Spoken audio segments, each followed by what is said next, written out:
Today I'll be working on a 2013 Mazda 3. The truth. Today we'll be changing out my rearview mirror. Now if yours is anything like mine, it started like bubbling up around all the edges.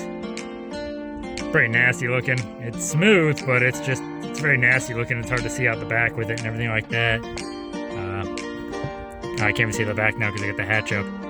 But I'm going to be changing this out for one with not so much damage on it. The only tool you need for this job is a very thin metal screwdriver or something to poke at it. You're going to want to stick your screwdriver up to this little slot right here and push, and then you're going to be pulling this at the same time.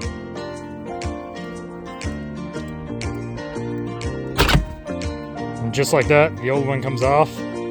Where you're pushing at is this little metal tab right here where my thumb is.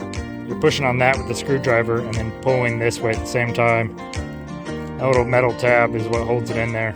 I got this replacement from a local junkyard. It's not quite perfect. It has a little bit of damage right there, but it's definitely an improvement over my other one. Now when putting the new one on, you're just gonna basically slide it right down in there. That tab's gonna latch right on.